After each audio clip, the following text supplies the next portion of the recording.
কিয়ামতের ময়দানে প্রাণীদের বিচার হবে। পৃথিবীর জমিনে একটা বড় গরু ছোট গরুকে গুতিয়েছিল। আল্লাহ কিয়ামতের ময়দানে ওই ছোটটার গায়ে শক্তি দিয়ে বলবে বড়টাকে গুতো। গুতনো শেষ হয়ে যাবে, ওই প্রাণী আল্লাহর হুকুমে মাটি হয়ে যাবে। শুকর মাটি হবে, কুকুর মাটি হবে, শুকর মাটি হবে, কুকুর মাটি হবে। শুকর জাহান্নামে যাবে না, কুকুর জাহান্নামে যাবে না। সৃষ্টির শ্রেষ্ঠ মানুষ একদল জাহান্নামে যাবে না, যাবে না। একটু ভাবুন, একটু ভাবুন, একটু ভাবুন, একটু ভাবুন। সোদ জাহান্নামে যাবে না। এই সৃষ্টির শ্রেষ্ঠ মানুষ একদল জাহান্নামে যাবে।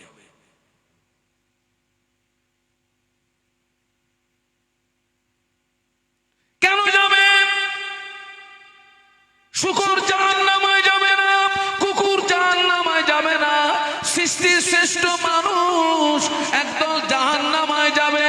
তবে লজ্জা, লজ্জা, লজ্জা, একটা কুকুর আল্লাহ পাকের দয়ার জান্নাতে চলে যাবে। একটা কুকুর জান্নাতে যাবে।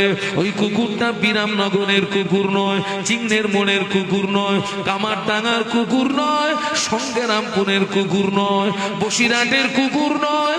ওই কুকুরটা হলো আসহাবে কাহফের সঙ্গে যে কুকুর ছিল, যে কুকুরটির নাম হলো কিতমির, কিতমির, কিতমির, কিতমির।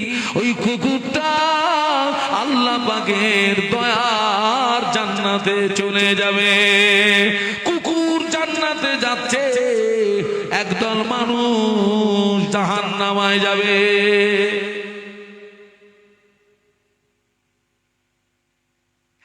কুত্তা কোথায় যাচ্ছে? জান্নাতে।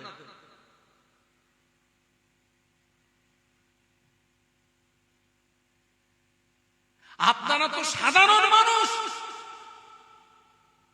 আপনারা তো সাধারণ মানুষ। আপনাদের দ্বারা একটা ভুল হলে তবু কিছুক্ষণের জন্য এই কথাটা বলা যাবে, ও একটা সাধারণ মানুষ ভুল করে ফেলেছে। কিন্তু আমার মতন হুজুর সেজে মাথায় টুপি দিয়ে মুখে দাঁড়িয়ে রেখে হুক্কা হুয়া মিডিয়া ডেকে হুজুর সাজতেছো, নিজের স্ত্রীতে তোমার স্বাদ মেটে না, স্বাদের মাথায় ভাবিরে ধরে চুমু খাচ্ছ। এসব মাল কোথায় যাবে?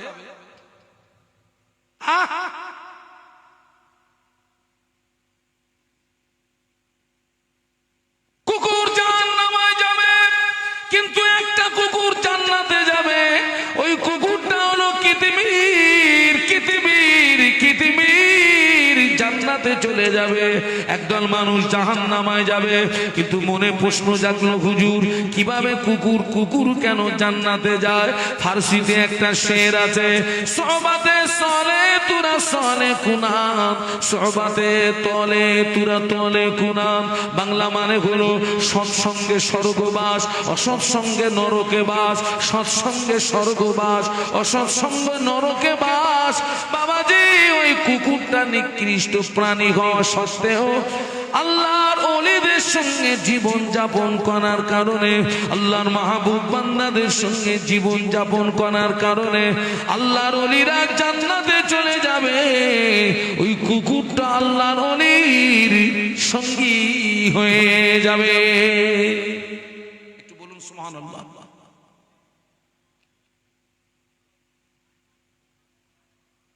ফোন কই দাও কত? বাবা শেষ কথা বলছি, আর আমি বাড়াবো না, কারণ এটা আমার, আমি দাম বাড়াচ্ছি না। আমাকে কালকের 11:30টায় টাইম, দিন 11:30টায় টাইম হচ্ছে আমডাঙ্গা। ওখানটা আমি গত বছর মাহফিলে গেছিলাম, একটা মাদ্রাসার আপনার জলসা, সেখানে আমাকে কালেকশন করতে হয়। গত রাত্রে আমার আপনার দুটো মাহফিল ছিল আমডাঙ্গাতে। তো কালকে দিনের বেলা আমডাঙ্গা, আবার রাতের বেলা 6টা থেকে 8টা হচ্ছে কেন্দুয়া, আবার 9টা থেকে 11টা হচ্ছে হাড়োয়া রোডে স্বরূপনগর। আবার এর মাঝখানে আমাকে কালকে আপনার কলকাতা বিশ্ব বাংলা যেটা, ওখানে আমাদের ল্যাবের একটা মিটিং আছে, ল্যাবের অ্যানুয়ালি কনফারেন্স, আমাকে সেখানেও যাওয়ার নিয়ত আছে। তো আমি এ পর্যন্ত রাখছি, শেষ কথা বলছি, শেষ কথা, বান্দার গুনাহ যদি হয় আসমান পর্যন্ত, আল্লাহ পাকের ক্ষমা আরশে আজিম পর্যন্ত। সুবহানাল্লাহ বলো। বান্দার গুনাহ যদি হয় আসমান পর্যন্ত, আল্লাহর ক্ষমা আরশে আজিম পর্যন্ত। বাবা, আল্লাহ কোরআন শরীফের ভিতরে বলেছেন, ইয়া আইয়ুহাল্লাযীনা আমানু তুবু ইলাল্লাহি তাওবাতান নাসুহা। একটু সুবহানাল্লাহ বলুন না। আল্লাহ বললেন, হে বিশ্বের ঈমানদার সম্প্রদায়, তোরা আমার কাছে খাঁটি তওবা কর। আল্লাহ কিন্তু চান না যে আমার বান্দা জাহান্নামে যায়। বান্দা জাহান্নামে যায় নিজ ইচ্ছায়। আল্লাহ চান না যে আমার বান্দা জাহান্নামে যায়। বান্দা জাহান্নামে যায় নিজের ইচ্ছায়। এখনো আমাদের জন্য তওবার দরজা খোলা না বন্ধ? খোলা আছে। ও ছেলেরা, তবে এই যে তওবার দরজাটা খোলা, এটা কিন্তু কালকে না, বলো আজকে দে। কারণ আগামীকাল সকালটা জীবিত অবস্থায় সকাল হবে এর কোনো গ্যারান্টি নেই। আমরা তো আপনার চোখের সামনে দেখতে পাচ্ছি, আমার এই বিরামনগরের কত মানুষ, আমার এই বিরামনগরের কত মানুষ, কত নারী, কত পুরুষ খাওয়া দাওয়া করে বিছানায় চলে গেছে, সকাল হয়েছে মৃত্যু অবস্থায়। কি বাবা, ঠিক বলছি না ভুল বলছি? ওটা আমারও হতে পারে না। অতএব যেহেতু আমার দৃষ্টিতে ভুল ধরা পড়ে গেছে, আমি তওবা করব, ফিরে আসি। তওবার বাংলা মানে হচ্ছে প্রত্যাবর্তন করা, ফিরে আসি। তওবা করি, ফিরে আসি। এখন তো আমার জন্য আল্লাহ তওবার দরজা খুলে রেখেছেন। আল্লাহ তওবার দরজা খুলে রেখেছেন।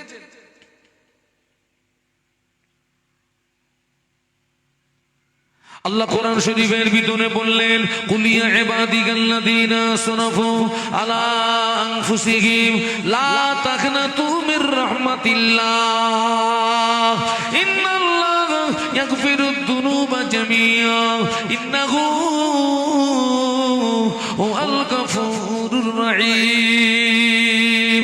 আল্লাহ বলে, বান্দারে, অন্যায় করেছিস, অপরাধ করেছিস, গুনাহ করেছিস, লা তাকনাতু মির রাহমাতিল্লাহ, ও আমার বান্দারে, আমার রহমত থেকে নৈরাশ হয়ে যাস না, আমার রহমত থেকে দূরে সরে যাস না, ফিরে আয়, তওবা কর, আমি আল্লাহ তোর জীবনের গুনাহ মাফ করে দেব।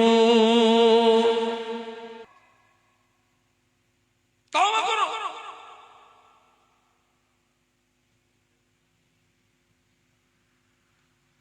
আল্লাহু আকবার।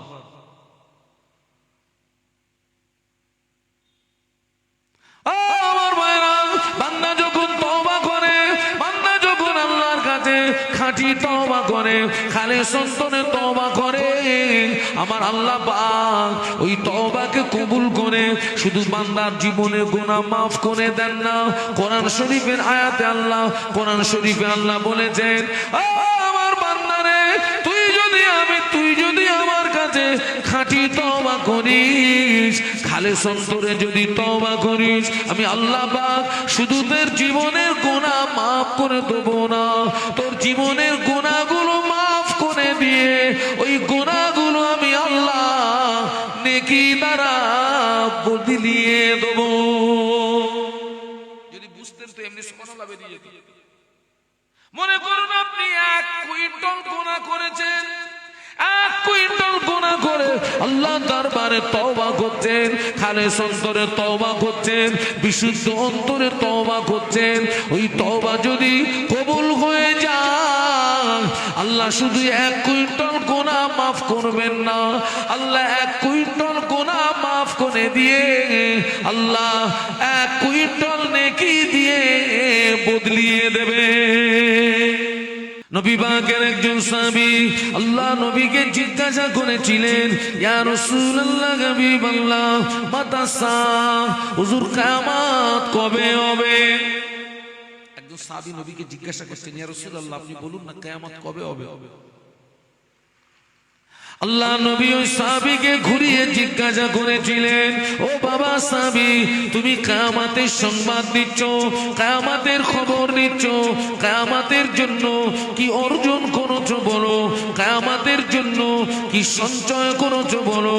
ওই সাহাবী জবাব দিয়েছিলেন, ইয়া রাসূলুল্লাহ হাবিবাল্লাহ আমি কিয়ামতের জন্য কিছুই সঞ্চয় করতে পারিনি, আমি কিয়ামতের জন্য কিছুই অর্জন করতে পারিনি, তবে আমি আল্লাহ আল্লাহর রাসূলকে ভালোবেসেছি। একটু বলুন না সুবহানাল্লাহ। আমি কিয়ামতের জন্য কিছু অর্জন করতে পারিনি, কিছুই আমার নেই, তবে আমি আল্লাহ আল্লাহর রাসূলকে ভালোবেসেছি। আল্লাহর নবী এই দুশ্চিন্তার পরে ও সাহাবীদেরকে ডাকলেন। আল্লাহ নবী সাহাবীদের ডেকে বললেন, ও আমার সাহাবীরা, আল্লাহ পাক আমাকে আদেশ করেছেন বদরের ময়দানে যেতে হবে, আবু জাহালের মোকাবেলা করতে হবে, লড়াই করতে হবে, জীবন দিতে হবে, দিন বাঁচাতে হবে। এ ব্যাপারে তোমাদের মতামতটা তোমরা তোমাদের নবীকে জানিয়ে দাও, এ ব্যাপারে তোমরা তোমাদের চিন্তা ভাবনাটা তোমরা তোমাদের নবীকে জানিয়ে দাও। সাহাবীরা জবাব দিয়েছিলেন, ইয়া রাসূলুল্লাহ হাবিবাল্লাহ হুজুর আপনি ঘাবড়াবেন না, হুজুর আপনি ভয় পাবেন না, হুজুর আপনি ঘাবড়াবেন না, হুজুর আপনি ভয় পাবেন না, হুজুর আপনি আমাদের নিয়ে চলুন, আমরা আপনার সামনে, আপনার পিছনে, আপনার ডায়ে, আপনার বাঁয়ে সর্বক্ষণ আপনার সঙ্গী হয়ে থাকবো। আল্লাহ নবী সাহাবীদের সাথে সাথে গনে নিয়ে আল্লাহ নবী বদরের ময়দানে রওনা হলেন। আল্লাহ নবী বদরের ময়দানে সাহাবীদেরকে নিয়ে পৌঁছে গেলেন। বদরের ময়দানে সাহাবীরা তাবু গাড়লেন। বদরের ময়দানে আল্লাহ নবী সাহাবীরা তাবু গাড়লেন। আল্লাহ নবী একটি তাবুর ভিতরে প্রবেশ করলেন। আল্লাহ নবী একটি তাবুর ভিতরে প্রবেশ করে আল্লাহ পাকের জমিনে সিজদায় চলে গেলেন। আল্লাহ পাকের জমিনে সিজদায় গিয়ে কাঁদছেন, আল্লাহ পাক, আল্লাহ পাক তুমি যদি চাও এই পৃথিবীর জমিনে তোমাকে আল্লাহ বলে ডাকুক, তুমি যদি চাও এই পৃথিবীর জমিনে তোমার নামে সব জিকির হোক, আল্লাহ পাক তুমি যদি চাও ইসলামকে বাঁচিয়ে রাখবে, দ্বীনকে বাঁচিয়ে রাখবে, আল্লাহ আমি দোয়া চাই এই বদরের ময়দানে তুমি আমাদের উপরে সাহায্য করো, আসমান থেকে তুমি সাহায্য করো। আল্লাহ পাক তুমি যদি চাও তোমার দ্বীনকে মিটিয়ে দেবে, ইসলামকে মিটিয়ে দেবে, তামাম পৃথিবীর জমিনে তোমাকে আল্লাহ বলে ডাকার মতো আর কেউ থাকবে না। এটা যদি তুমি চাও আল্লাহ, তাহলে বদরের ময়দানে তুমি আমাদেরকে শহীদ করে দাও। ও আমার ভাইরা, আবু বকর সিদ্দিক রাদিয়াল্লাহু আনহু তাবুর ভিতরে প্রবেশ করে আল্লাহ নবীর হাত মোবারকটাকে চেপে ধরে বলেছিলেন, ইয়া রাসূলুল্লাহ, ইয়া হাবিবাল্লাহ, হুজুর যথেষ্ট হয়েছে, হুজুর আপনি কাঁদবেন না, আমি আবু বকর আপনার চোখের পানি সহ্য করতে পারি না, হুজুর আপনি সিজদা থেকে মাথা তুলুন, আমি আবু বকর আপনার চোখের পানি সহ্য করতে পারি না, হুজুর আপনি সিজদা থেকে মাথা তুলুন। ও আমার মায়েরা, কিন্তু না না, আল্লাহ নবী সিজদা থেকে মাথা তোলেন না।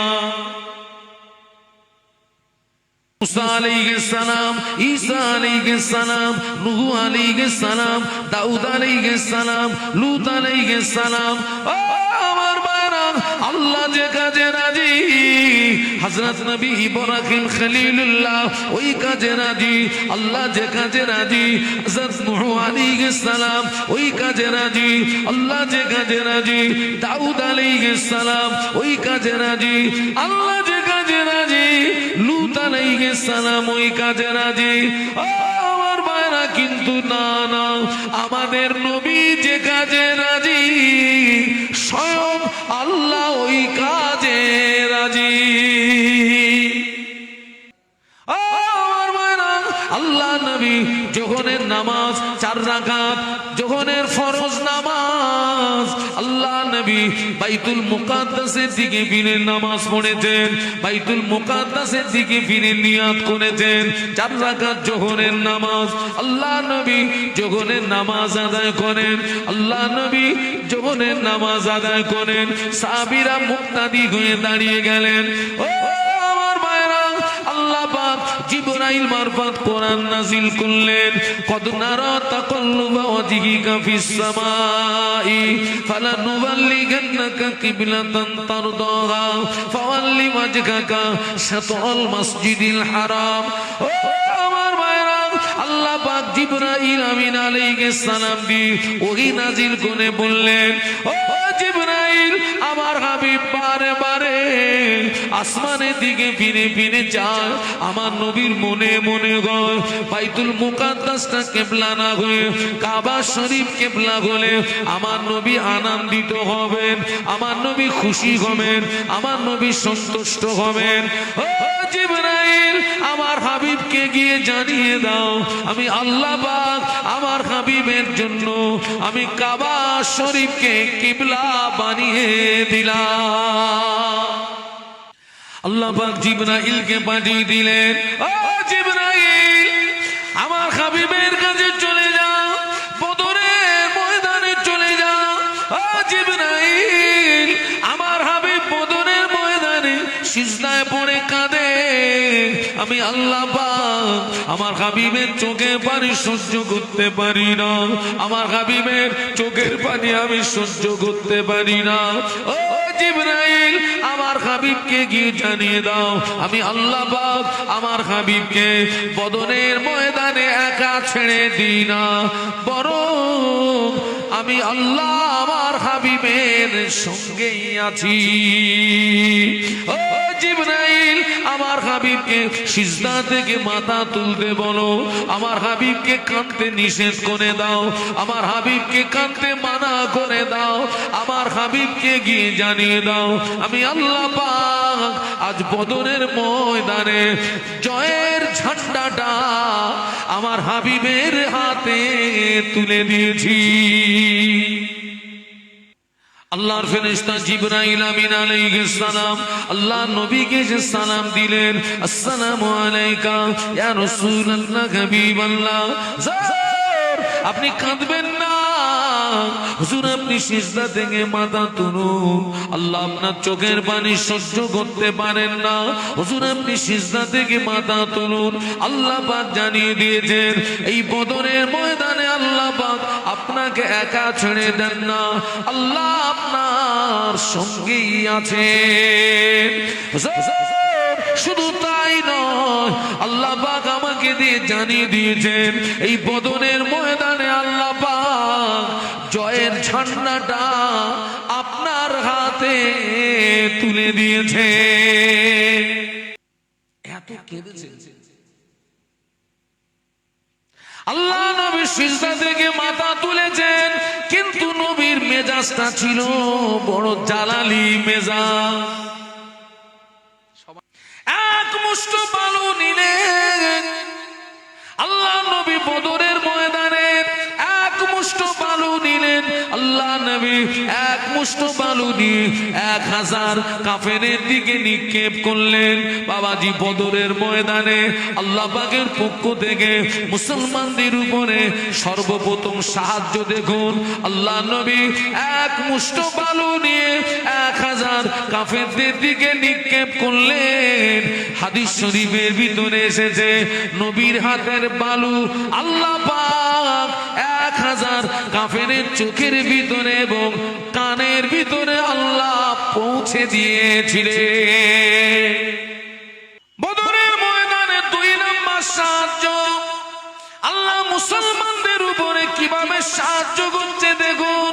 ও আমার মায়েরা, ওই বদরের ময়দানে আল্লাহ পাক দিনকে বাঁচানোর জন্য, ইসলামকে বাঁচানোর জন্য আল্লাহ পাক বদরের ময়দানে মুসলমানদের সাহায্য করার জন্য আল্লাহ 5000 ফেরেশতা নাজিল করেছিলেন। 3 নম্বর সাহায্য ওই বদরের ময়দানে আবু জাহল যে দিকটা দাঁড়িয়েছে বাহিনী নিয়ে, ওই দিকটা ছিল এঁটেল মাটি। আল্লাহ নবী সাহাবীদের নিয়ে যে দিকটা দাঁড়িয়েছেন ওই দিকটা ছিল বালু মাটি। আল্লাহ নবী সাহাবীদের নিয়ে যে দিকটা দাঁড়িয়েছেন ওই দিকটা ছিল বালু মাটি। আবু জাহল তার সৈন্য নিয়ে যে দিকটা দাঁড়িয়েছে ওই দিকটা ছিল এঁটেল মাটি। আল্লাহ নবী সাহাবীদের নিয়ে যে দিকটা দাঁড়িয়েছেন বালু মাটি, বালুতে সাহাবীদের পা গুলো ডেবে যাচ্ছে, সওয়ারীদের পা গুলো ডেবে যাচ্ছে, ওতে তো অসুবিধা হবে। কিন্তু আবু জাহাল যে দিকটা দাঁড়িয়েছে ওই দিকটা ছিল এঁটেল মাটি। এঁটেল মাটি মানে টাইট মাটি, শক্ত মাটি। আবু জাহালের যুদ্ধ করতে সুবিধা হবে। ও আমার মায়েরা, আল্লাহ পাক মুসলমানদের উপরে 3 নম্বর সাহায্য করলেন। 17ই রমজান আল্লাহ পাক আসমান থেকে রহমতের পানি বর্ষণ করে আল্লাহ পাক বদরের ময়দানে নবীর পায়ের নিচের মাটি মজবুত করে দিয়েছিলেন।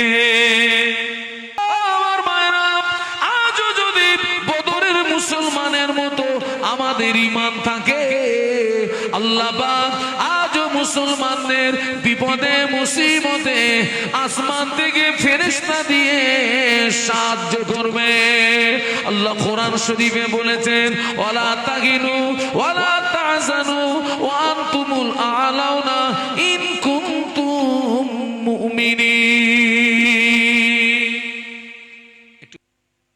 আমার মায়েরা, আল্লাহ পাক কোরআন শরীফের ভিতরে বললেন, ইয়া আইয়ুহাল্লাযীনা আমানু উদখুলু ফিস-সিলমি কাফা ওয়া লা তাত্তাবিউ খুতুওয়াতিশ শাইতান ইন্নাহু লাকুম আদুউম মুবিন। আল্লাহ বললেন, হে বিশ্বের ঈমানদার সম্প্রদায়, তোমরা ইসলামের ভিতরে পরিপূর্ণ প্রবেশ করো। ওয়া লা তাত্তাবিউ খুতুওয়াতিশ শাইতান, তোমরা শয়তানের ইতাআত করো না। ইন্নাহু লাকুম আদুউম মুবিন, নিশ্চয়ই শয়তান হলো মানুষের জন্য প্রকাশ্য দুশমন। আল্লাহ মুসলমানদেরকে ইসলামের ভিতরে কতটা প্রবেশ করতে বলেছেন বলুন? পরিপূর্ণ, পূর্ণাঙ্গ। কিন্তু আমাদের জীবন নিয়ে সমীক্ষা করলে দেখা যায় আমরা হাফ ইসলামের ভিতরে, হাফ ইসলামের বাইরে, হাফ ইসলামের ভিতরে, হাফ ইসলামের বাইরে।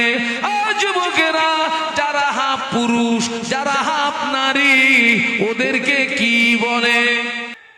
আল্লাহ নবী 1500 বছর আগে নূরে জমানে বলে গেলেন, মান রাআ মিনকুম মুনকারান ফালিয়ুগাইয়িরহু বিয়াদিহি ফাইল্লাম ইসতাতি বিলিসানিহি ফাইল্লাম ইসতাতি বিকলবিহি ওয়া যালিকা দাফুল ঈমান আও কামা ক্বালা আলাইহিস সালাম। আল্লাহ নবী বললেন, তোমার সামনে যদি কোনো অন্যায় অপরাধ কাজ হয়, আমি আল্লাহ নবী বলছি তুমি অন্যায়ের প্রতিবাদ করবে। ওই অন্যায়ের প্রতিবাদের ধারা নবী 3টি বলেছেন। 1 নাম্বার, আল্লাহ নবী বললেন তোমার বাহুকে মজবুত করে হাত দিয়ে অন্যায় প্রতিবাদ করবে। হাত দিয়ে যদি না পারো, আমি আল্লাহ নবী বলছি জবান দিয়ে অন্যায় প্রতিবাদ করবে। জবান দিয়ে যদি না পারো, আমি আল্লাহ নবী বলছি কমপক্ষে অন্তর দিয়ে ঘৃণা করবে। ওটা হলো দুর্বলতম ঈমানের লক্ষণ। 20 বছর, 30 বছর, 40 বছর আগে অধিকাংশ মসজিদ ছিল কাঁচা, মুসল্লিদের ঈমান ছিল পাকা। 20 বছর 30 বছর 40 বছর আগে অধিকাংশ মসজিদ ছিল কাঁচা, মুসল্লিদের ঈমান ছিল পাকা। আর এখন অধিকাংশ মসজিদ শান শওকাত হয়ে গিয়েছে, মুসল্লিদের ঈমান দুর্বল হয়ে গিয়েছে। ও আমার ভাইরা, আমার ফুরফুরা শরীফে মুজাদ্দিদুজ্জামান দাদা হুজুর পীর কিবলা রহমাতুল্লাহ আলাইহি মাটির মসজিদে আল্লাহকে ডেকে ডেকে ডেকে ডেকে আল্লাহর ওলি হয়ে গেলেন, মুজাদ্দিদিয়াতের লাকাব পেয়ে গেলেন। আর আমরা মসজিদে এসি লাগিয়ে আল্লাহ পাওয়া যায় না। আল্লাহ পাক কোরআন শরীফের ভিতরে বললেন, ইন্নাল্লাহা আশতারা মিনাল মুমিনিনা আনফুসাহুম ওয়া আমওয়ালাহুম বিআন্না লাহুমুল জান্নাহ। আল্লাহ বললেন, নিশ্চয় আমি কিনে নিয়েছি, ক্রয় করে নিয়েছি, মিনাল মুমিনিনা মুমিনদের কাছ থেকে, আনফুসাহুম তাদের জীবনকে, ওয়া আমওয়ালাহুম তাদের মাল সম্পদকে, বিআন্না লাহুমুল জান্নাহ জান্নাতেরই বিনিময়।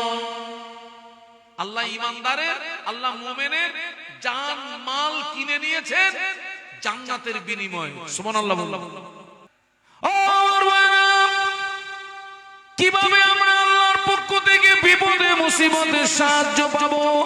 না না, আল্লাহ পাক কোরআন শরীফের ভিতরে বললেন, ওয়ালাকাদ জারানা লি জাহান্নামা কাসীরাম মিনাল জিন্নি ওয়াল ইনস লাহুম কুলুবুন লা ইয়াফকাহুনা বিহা ওয়া লাহুম আ'য়ুনুন লা ইবসিরুনা বিহা ওয়া লাহুম আযানুন লা ইয়াসমাউনা বিহা উলাইকা কালানাম বাল হুম আদাল উলাইকা হুমুল গাফিলুন।